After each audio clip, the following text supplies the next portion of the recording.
Hello and welcome to Crossing Bridges. Ladies and gentlemen, today I have the pleasure of having as my guest former Assembly Member Anthony Portantino.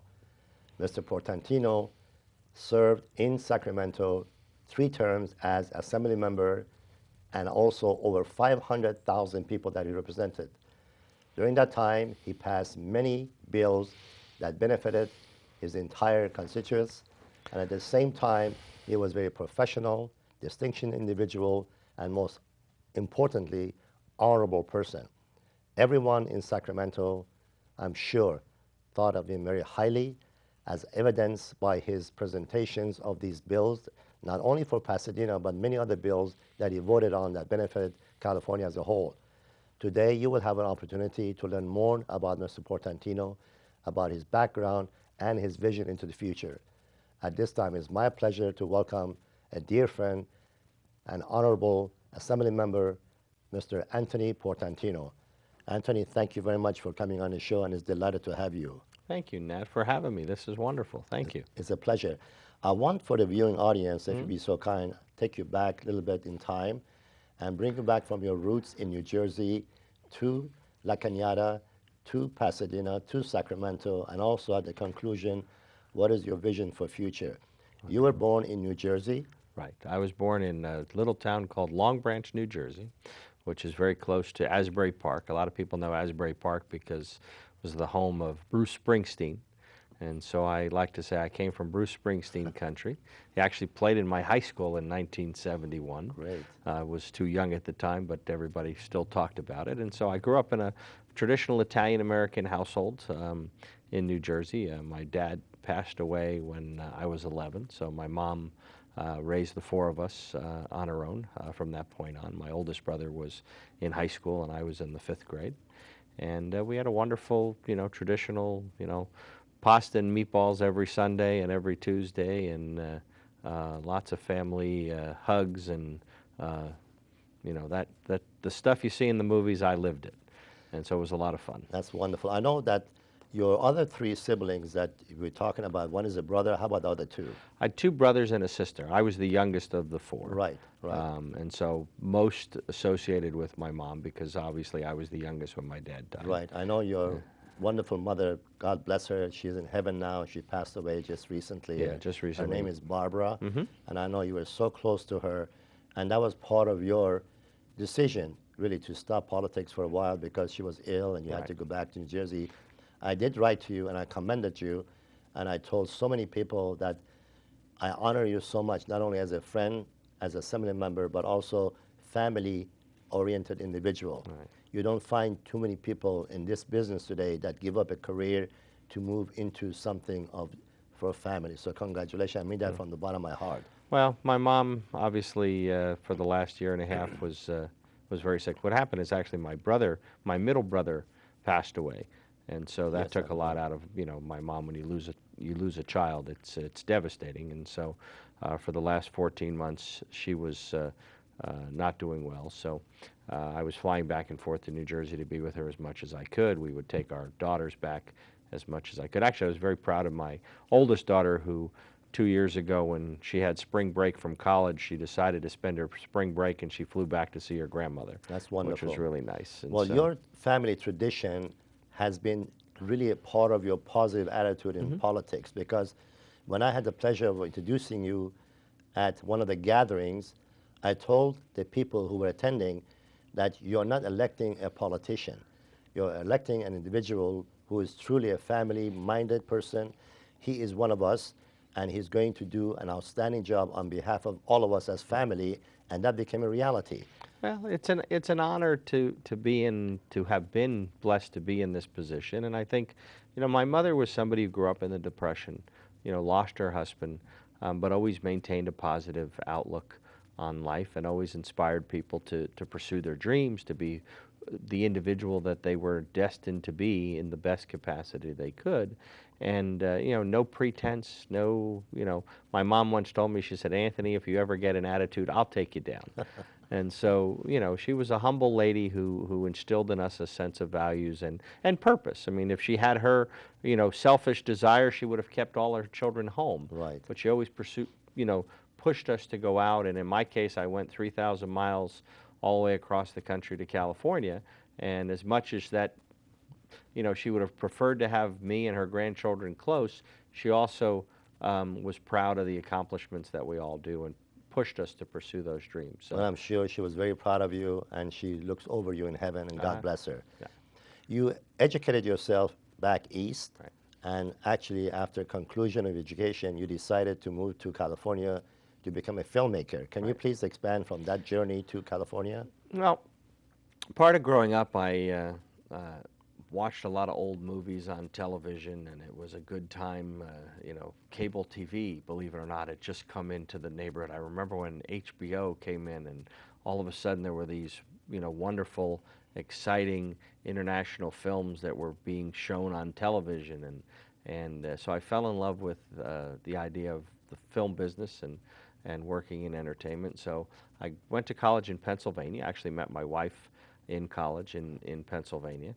And shortly after graduating, I'd made a film when I was in school, and like thousands and thousands and thousands of other young people across the country, hopped in a car with a buddy named Ace and drove across country and ended up in Los Angeles and started working in film and television in various capacities, from art director to location manager. I produced an independent film and had a wonderful time traveling around California, traveling around the country, working on film productions. Worked on the TV show Unsolved Mysteries for a number of seasons, and that actually was my first connection to Pasadena, because when Robert Stack used to come down the steps between the columns, that was actually Pasadena City Hall. That's true. So we used to shoot at Pasadena City Hall all the time.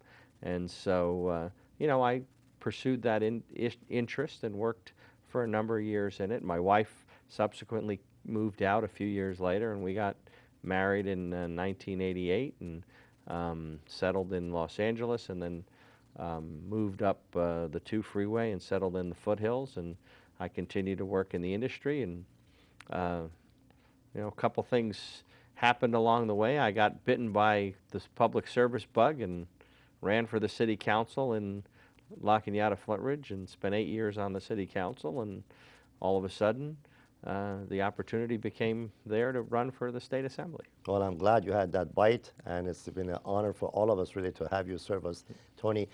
I recall when you ran the first time for city council in La Cañada, you lost by 2 votes. Lost by 2 votes. Right. I'd like you, if you'd be so kind, expand the importance of the power of just 1 vote, and how each individual, especially the young people who will become of age and are going to be part of this government, why it's so important for them to cherish that vote and use it.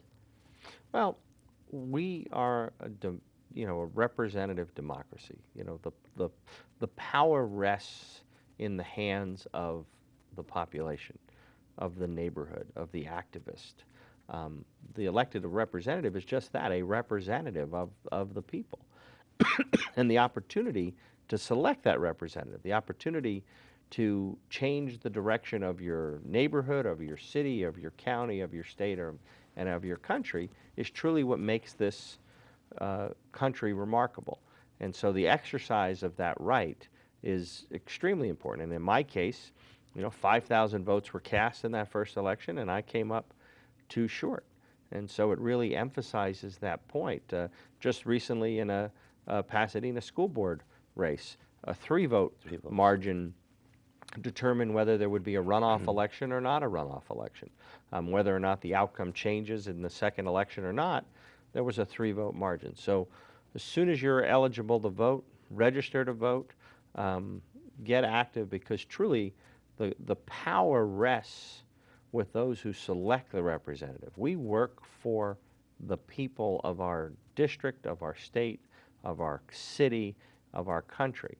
And if we don't get involved as private citizens, it creates a disconnect between the representative and those who they represent. They start to move away. They start to get more distant because they don't have the immediacy of the contact. And I always say in many of my presentations that it's the role of the activist to make us do better.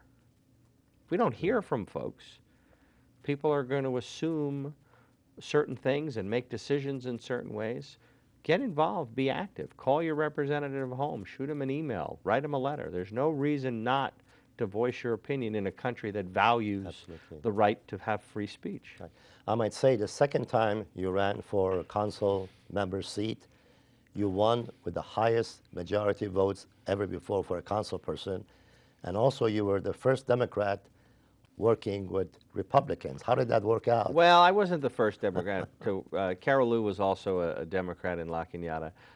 You know, the political process has taught me a very, very important lesson. People respect hard work and integrity. That's more important than any party label. If you work hard, you believe in what you do, you value what you do, people will respect you, regardless of the decision you make. As long as people understand you have a reason for your decision, you can move forward. If they think you're making a decision based on an arbitrary or a political motivation, then they'll become suspect. But folks want to believe that you believe in what you do. And so the lesson I learned by being, you know, council member and mayor in La Cañada Flint Ridge is it wasn't about my party. It was about what I was going to do and how I was going to do it and whether I believed in it. And folks from all perspectives respect that and support that. And to this day, I'm proud that I have, you know, a very strong bipartisan support system behind me, because it's not about an individual vote, it's about what do you believe in. One of the important factors in your life has been caring about the youth education, for students to have a good education, to go through school and ultimately become a good citizen from a background of good education. Could you please expand about your involvement and what you have initiated during your term as politician, as also individual? Well, if you think about what made our country great, it's when we moved the post-World War II generation, the so-called greatest generation, and aptly named, and gave them the opportunity to pursue higher education. The GI Bill of Rights. We invested in all of those returning veterans. We invested in a cross-section of our society, and we created a very prosperous middle class. My dad became the first in my Italian immigrant family to go to college, and it was because the GI Bill of Rights gave him that opportunity. My older brother, you know, we had that opportunity. I had that opportunity to go on to get a higher education. Now, if you fast forward to today, a couple things. The economy has changed. You know, you used to be able to get a job sweeping the floors in a business and 10 years later be the manager. That rarely happens now. We're in a global high-tech economy. If you're driving a tractor on a farm, you have to know computers because the fertilizer is computerized, the GPS system is computerized. The demands of our economy have increased to where you need greater and more skills to succeed.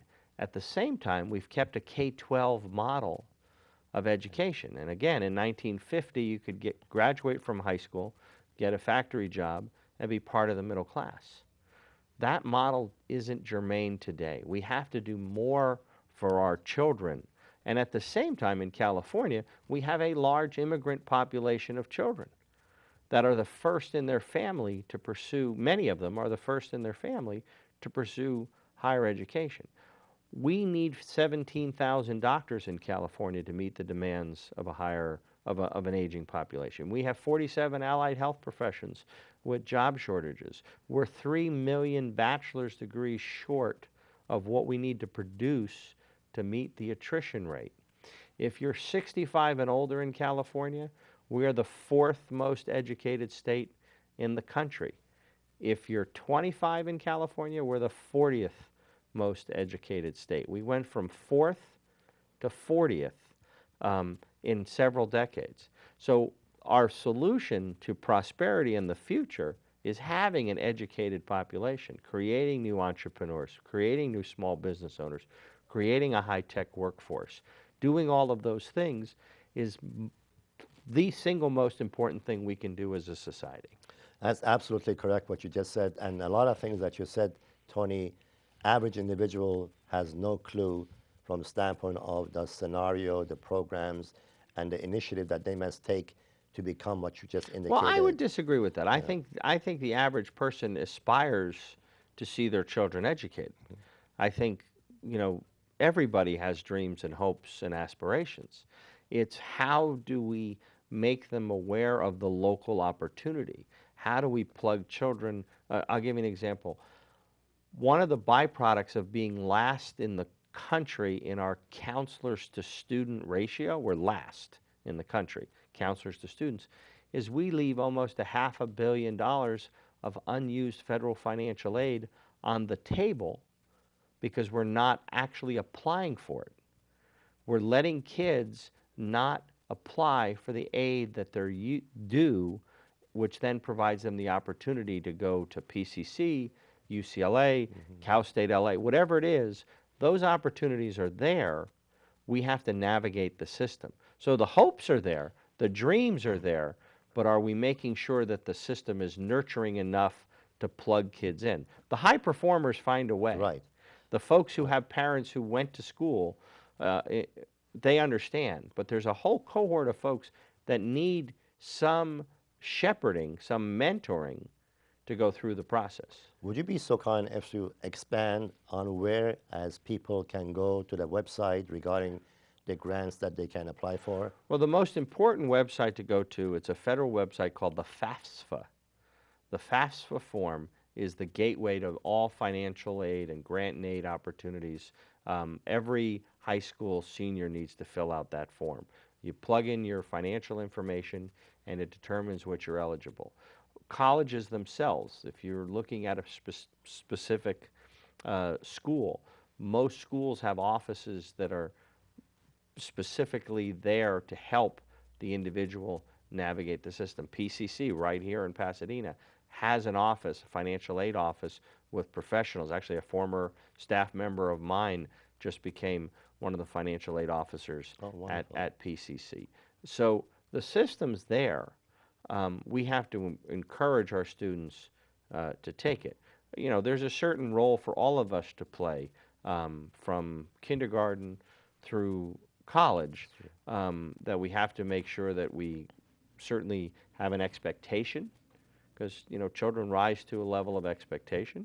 We have to make sure that the seat in the classroom is clean and the blackboard can be drawn on, and that the teacher has not an overburdened ratio of students to teachers, that the parent certainly plays a role in inspiring that young person to do well. I mean, it's all works together to make sure that we have an educated workforce. Because the bottom line is if we don't have an educated workforce, we're going to continue to lose high-tech jobs in this state because they're going to move to other states. Well, we are ranked today among the world advanced countries, I believe about 24th or 26th in the world education. And when you think about a country as such as ours, as you expanded so eloquently, with all the sources that we have available and all the resources, we should be really number one in the world. And I think that stems from variation of things that have eluded us and eluded the whole society to emphasize education should be the number one priority, not only for the future, but also more importantly today. Because by the time most students graduate with the technology, high-tech advancement that's taking place, they are still going to be behind unless they begin today, combine it with their school education. Well, the one thing you said, priority, that's the key. And that's one of my frustrations as a policymaker, as a lawmaker. Many government institutions don't sit down and actually make a priority list. One of the reasons why I put in a budgetary reform proposal called pay-as-you-go budgeting, which is that would force the legislature to actually prioritize. Right. And if we were forced to prioritize, I think education would come out on top. Without the priority, or without the forcing of the prioritization, the budget shifts and moves around. And so I was trying to force the legislature to say, you know what, first and foremost, we have to educate our children, and all of our children. We have to provide that opportunity. And again, going back to this idea of bipartisanship, you get very few arguments from any side of the aisle against the phrase we should help our children to become educated, and then personal responsibility can take place once you have an educated child. But there has to be a basic core education attainment level, and that needs to adjust as society and the economy has adjusted. And so I think that's why we should, be uh, nurturing our community colleges, because they're Absolutely. playing a huge role. And one of the things I like about President Obama is it's the first president I've ever heard ever say the word community college.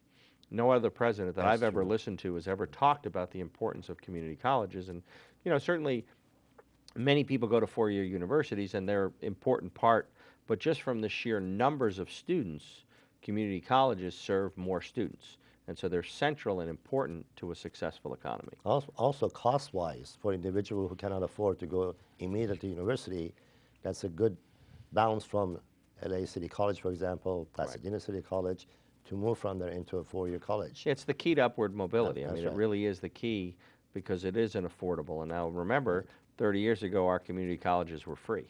That's true. I remember that. I attended that. At the time I was married, had a child, Right. going to PCC, working as a waiter. Right. And after that, I went to University of Arizona, so it really paid off. Mm-hmm.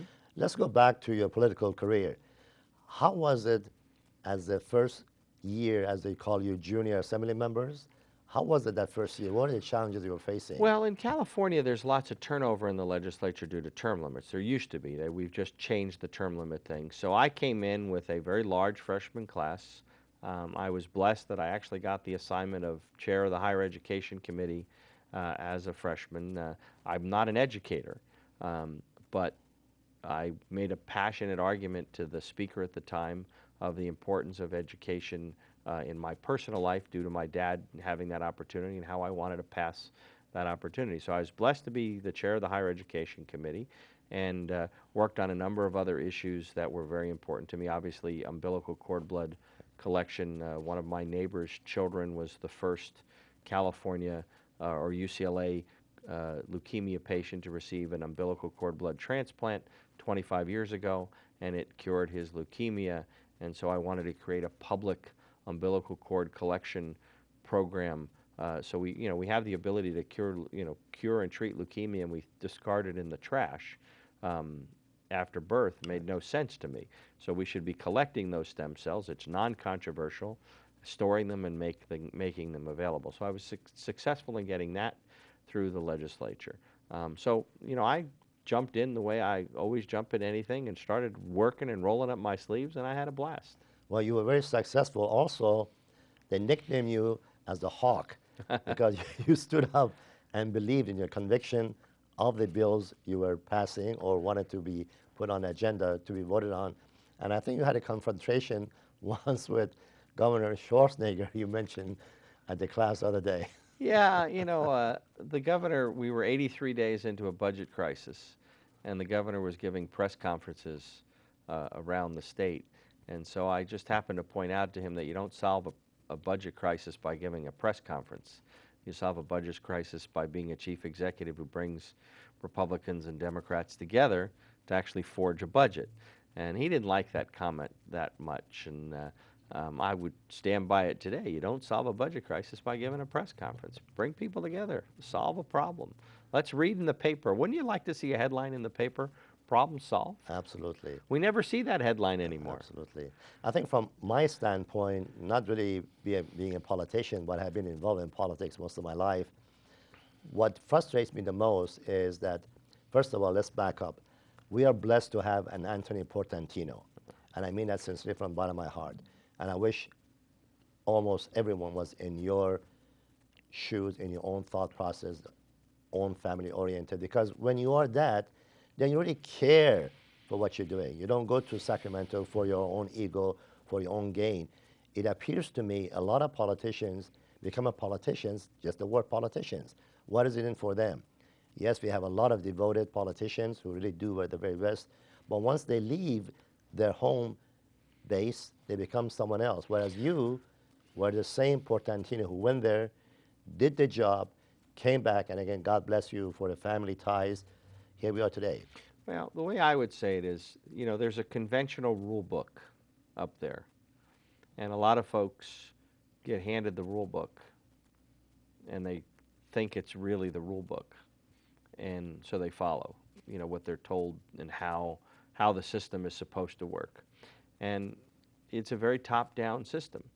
To me, I look at government as a bottom-up system. It's about the people you represent. It's not about the leaders in the institution.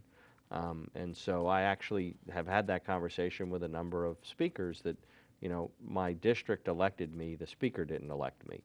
And so if you govern from that perspective, it puts you in a little bit of a tense situation with the leaders who would rather you represent their interests versus the district interests. I just happen to have a different political philosophy. I think mine is the right one, and I don't have a problem in sharing it up there. And, there were a number of issues that were going to adversely affect average people, and I was not going to support those issues. The other thing that, I locked horns significantly is on the whole idea of transparency. It's the public's money, it's the public's house, Absolutely. it's the public's institution. You can't keep secrets from the public. Absolutely. Ladies and gentlemen, before I conclude the show by thanking former Assembly Member Anthony Portantino to be on my show, you have heard Anthony Portantino expand so eloquently, but from his heart. So I want you to bear in mind that you had today an opportunity to listen to this man, and in the future, remember the name again, Mr. Anthony Portantino, the man that his conviction is for betterment of all of us on the basis of his family raising, and God bless for having such an individual who served us for 3 terms. Thank you so much for tuning in, and hope once again I have the pleasure of having Mr. Portantino on my show again. Tony, it's been a pleasure to have you. Thank you, Nat. Thank you so much for all the things you did for us in Sacramento. It was an honor. And also thank you so much for your initiative and involvement in the lives of the children, because that is really the key to the future of this country and the world. Thanks again, and I wish you